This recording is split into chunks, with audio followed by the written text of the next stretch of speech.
अलौजा नामक धूल भरे गांव में तिक्रित के पास इराक में 28 अप्रैल 1937 को एक लड़का गरीबी में पैदा हुआ। उसका नाम था सद्दाम हुसैन अब्द अलमजीद अल तिक्रिती। उसके जन्म से पहले ही उसके पिता गायब हो गए।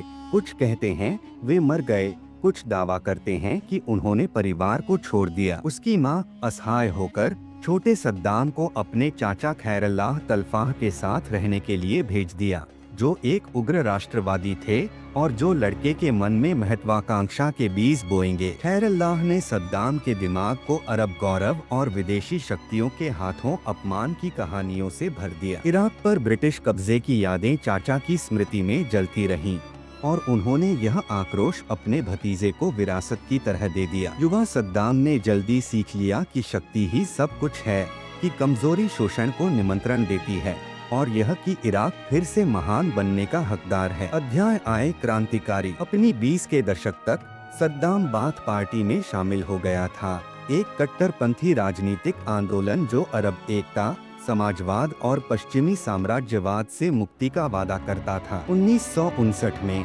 उन्होंने इराक के प्रधानमंत्री अब्द अल करीम कासिम की हत्या के एक असफल प्रयास में भाग लिया। पैर में गोली लगने के बाद सद्दाम रेगिस्तान पार करके सीरिया भाग गए, फिर मिस्र गए, जहां उन्होंने कानून का अध्ययन किया और गमाल अब्देल नासिर के तानाशाही शासन को देखकर निर्मम राजनीति के पाठ सीखे। जब 1968 में बाथ पार्टी ने सत्ता पर कब्जा किया तो सद्दाम इराक लौट आए। हालांकि अभी तक राष्ट्रपति नहीं थे, वे शासन के प्रवर्तक बन गए, एक खुफिया तंत्र का निर्माण किया जो अपनी क्रूरता के लिए प्रसिद्ध हो जाएगा। उन्होंने कुछ मौलिक समझा, सुन्नियों, शियाओं और कुर्दों के इराक के विभाजित समाज में शक्ति चुनाव या सहमति से नहीं बल्कि भय और वफादारी से आती है। सद्दाम ने मुखबिरों का एक नेटवर्क बनाया जो हर मोहल्ले, हर कार्यस्थल, हर परिवार में घुस गया। इराकियों ने सीख लिया कि क्या कहना है, यहाँ तक कि अपने बच्चों से भी सावधान रहना है। मुखाबरात, गुप्त पुलिस किसी भी दरवाजे पर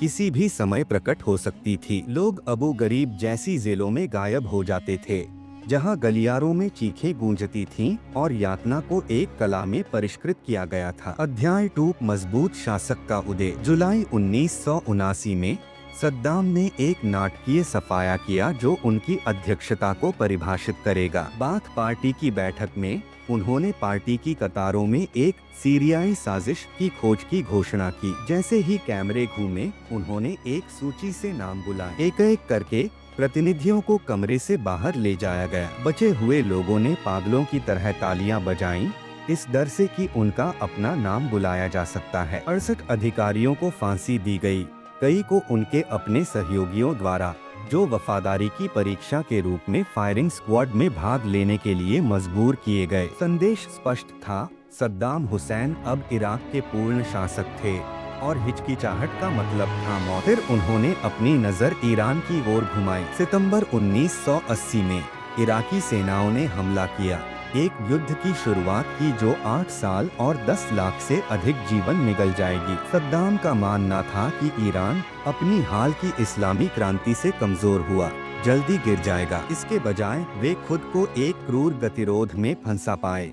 प्रथम विश्व युद्ध की याद दिलाने वाली खाई युद्ध, जिसमें जहरीली गैस युद्ध के मैदानों में तैरती थी, जहां किशोर लड़के हजारों की संख्या में मरते थे। युद्ध के लिए धन जुटाने के लिए सद्दाम ने कुवैत और सऊदी अरब से अरबों उधार लिए। जब कुवैत ने इन कर्जों को माफ करने से इनकार कर दिया और कथित तौर पर इराकी तेल क्षेत्रों में तिरछी खुदाई की, तो सद्दाम की नाराजगी बढ़ गई। इराक ने 8 साल तक अरब खाड़ी राज्यों को ईरानी क्रांतिकारी उत्साह से बचाने के लिए खून बहाया था। अब वे चुकौती की मांग कर रहे थे। अध्याय 3, शक्ति का चरमोत्कर्ष। युद्ध की तबाही के बावजूद सद्दाम ने पुरस्कार और आतंक के संयोजन के माध्यम से अपनी पकड़ बनाए रखी। उन्होंने महल बनाए, दर्जनों, प्रत्येक पिछले से अधिक भव्य, सोने की प्लेट वाली फिटिंग और इटली से आयातित संगमरमर के साथ। उन्होंने हर संभव मुद्रा में अपने चित्र और मूर्तियां बनवाईं। सद्दाम सैनिक, सद्दाम किसान, Saddam Bedouin, Saddam business suit में,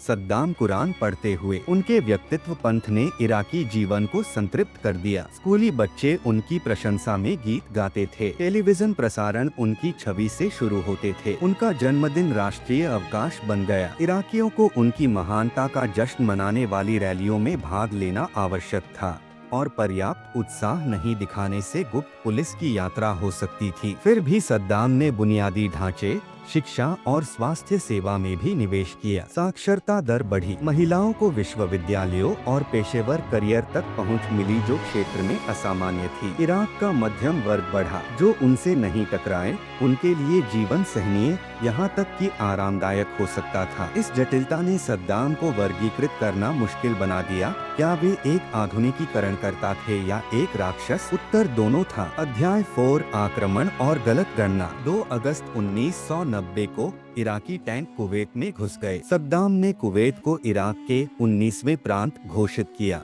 इसे अपने कब्जे में ले लिया और इसकी संपत्ति को लूटना शुरू कर दिया। उन्होंने विनाशकारी रूप से गलत गणना की। उनका मानना था कि संयुक्त राज्य अमेरिका, जिसने ईरान इराक युद्ध के दौरान उनका समर्थन किया था, उनकी विजय को एक क्षेत्रीय मामले के रूप में स्वीकार करेगा। वे यह समझने में विफल रहे कि एक संप्रभु राष्ट्र को जब्त करना और सऊदी अरब के तेल क्षेत्रों को धमकी देना वैश्विक प्रतिक्रिया को ट्रिगर करेगा। राष्ट्रपति जॉर्ज H.W. बुश ने 35 राष्ट्रों का एक अभूतपूर्व गठबंधन बनाया। ऑपरेशन डेजर्ट स्टॉर्म जनवरी 1991 में हवाई बमबारी के साथ शुरू हुआ, जिसने बगदाद के रात के आकाश को विमान विरोधी आग से विद्युतीय बना दिया। 42 दिनों तक गठबंधन विमानों ने व्यवस्थित रूप से इराक के सैन्य बुनियादी ढांचे को नष्ट कर दिया। जब जमीनी सेना आगे बढ़ी तो इराकी सैनिकों ने हजारों की संख्या में आत्मसमर्पण कर दिया। अमेरिकी हलों द्वारा खाइयों में दफन कर दिए गए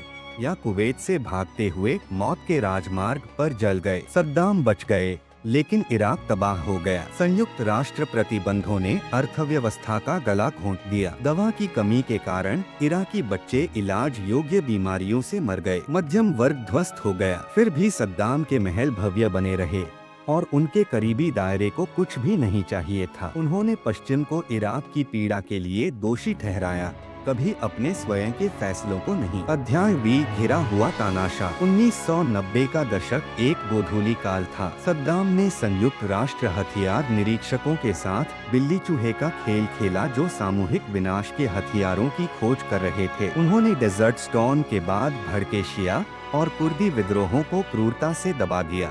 हेलीकॉप्टर गनशिप का उपयोग करके विद्रोहियों का नरसंहार किया, जबकि अमेरिकी सेनाएं राजनीतिक बाधाओं से बंधी देखती रहीं। 1988 में हलबजा में सबसे कुख्यात रूप से कुर्द गांवों के खिलाफ रासायनिक हथियारों का उपयोग किया गया, जहां एक ही दिन में 5000 नागरिक मौत की मुद्राओं में जमे हुए मर गए। उनके बेटे उदय और कुसे शासन की भ्रष्टता के प्रतीक बन गए। उदय विशेष रूप से यातना, बलात्कार और हत्या के लिए कुख्यात था। इराकी उसकी ओलंपिक समिति की यातनाओं और शिकारी व्यवहार के बारे में भयावह कहानियां फुसफुसाते थे। हुसैन परिवार कानून या विवेक द्वारा अनियंत्रित पूर्ण शक्ति के बारे में हर अंधेरी चीज का प्रतिनिधित्व करता था। 11 सितंबर 2001 के बाद गणना बदल गई। राष्ट्रपति जॉर्ज W. बुश ने इराक को दुष्टता की धुरी का हिस्सा घोषित किया और दावा किया कि सद्दाम के पास सामूहिक विनाश के हथियार हैं, जो वैश्विक सुरक्षा के लिए खतरा हैं। चाहे वास्तविक विश्वास से या सन की हेरफेर से,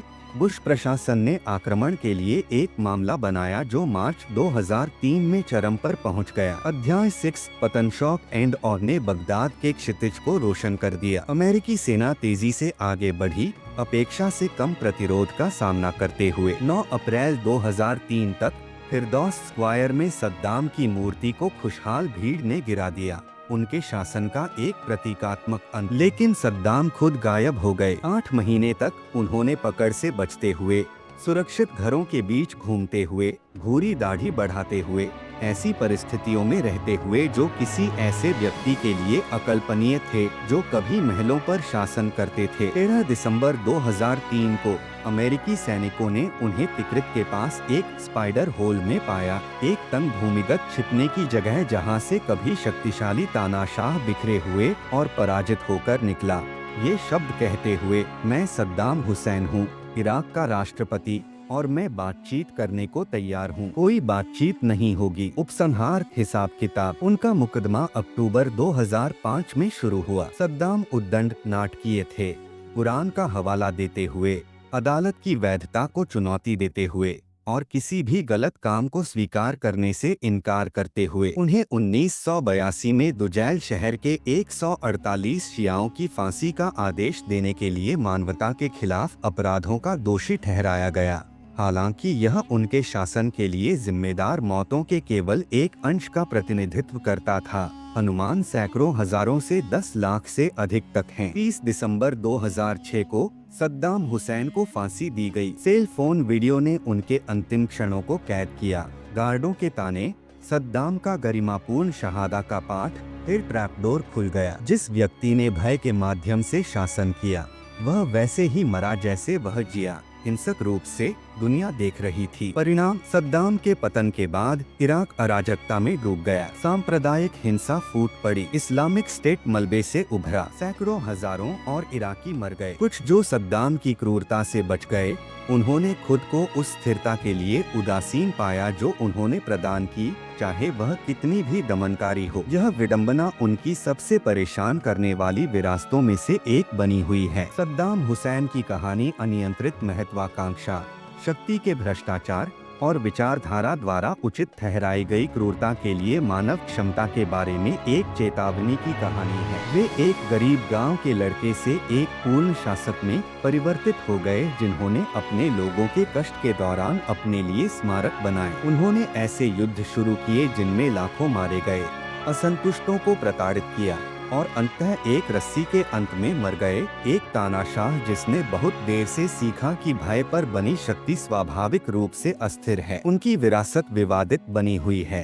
एक दर्पण जो इराक के मजबूत शासक की छाया से परे खुद को परिभाषित करने के चल रहे संघर्ष को प्रतिबिंबित करता है।